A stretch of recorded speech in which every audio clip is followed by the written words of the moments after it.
Hello friends.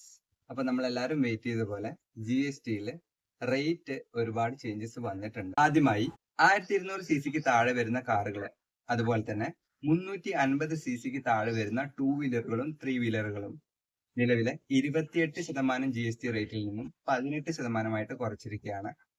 ഇപ്പോ Alto, Baleno, Altroz, Pulsar, Splendor പോലെയുള്ള ബൈക്കുകൾക്കും കാറുകൾക്കും ഈ ഒരു ആനുകൂല്യം നമുക്ക് ലഭിക്കുന്നതായിരിക്കും. അതുപോലെ തന്നെ 1200cc മുകളിൽ വരുന്ന ലക്ഷറി കാറുകൾക്കും 350cc മുകളിൽ വരുന്ന ബൈക്കുകൾക്കും നിലവിലെ GST റേറ്റ് 28%-ൽ നിന്നും 40%-ആയിട്ട് ഉയർത്തിയിട്ടുണ്ട്.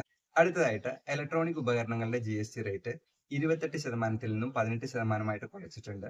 അത് മാത്രമല്ല, മൂവി ടിക്കറ്റ്, ഹോട്ടൽ റൂമുകൾ ഇവയുടെയെല്ലാം GST റേറ്റ് 12%-ൽ നിന്നും 5%-ആയിട്ട് കുറച്ചിട്ടുണ്ട്. അടുത്തതായിട്ട് അവശ്യ മരുന്നുകളുടെ GST റേറ്റ് 18%-ൽ നിന്നും വെറും 5%-ആയിട്ട് കുറച്ചിട്ടുണ്ട്. അതുപോലെ തന്നെ ഫുഡ് ഐറ്റം ആയിട്ടുള്ള ഐസ്ക്രീം, കേക്ക്, ജ്യൂസ്, ബട്ടർ ഇതിന്റെ എല്ലാം GST റേറ്റ് 12%-ൽ നിന്നും 5%-ആയിട്ട് കുറച്ചിട്ടുണ്ട്. പുതിയ വീട് പണിയാൻ പ്ലാനുള്ള ആളുകൾക്ക് നിലവില് സിമെന്റ്, അതുപോലെ തന്നെ മാർബിൾ, ഗ്രാനൈറ്റ് ഇവയ്ക്കെല്ലാം 28%-ആയിരുന്നു GST. അത് 18%-ആയിട്ട് കുറച്ചിട്ടുണ്ട്. കൃഷിക്ക് വേണ്ടി ഉപയോഗിക്കുന്ന ഉപകരണങ്ങളുടെ GST റേറ്റ് നിലവിൽ 18%-വും 12%-വും ഒക്കെയാണ്.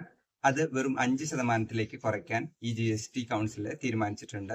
GST റേറ്റ് കുറച്ചു എന്ന് കണ്ടുകൊണ്ട് ചാടി കയറിയിട്ട് ഇപ്പൊ തന്നെ ഈ പറഞ്ഞ പ്രൊഡക്റ്റുകളെല്ലാം വാങ്ങിക്കാതിരിക്കുക. കാരണം സെപ്റ്റംബർ 22, 2025 മുതലാണ് ഈ പറഞ്ഞ റേറ്റുകളെല്ലാം എഫക്റ്റീവ് ആയിട്ട് വരുന്നത്. സോ കൂടുതൽ ടാക്സ് റിലേറ്റഡ് വീഡിയോസിനായി ഫോളോ.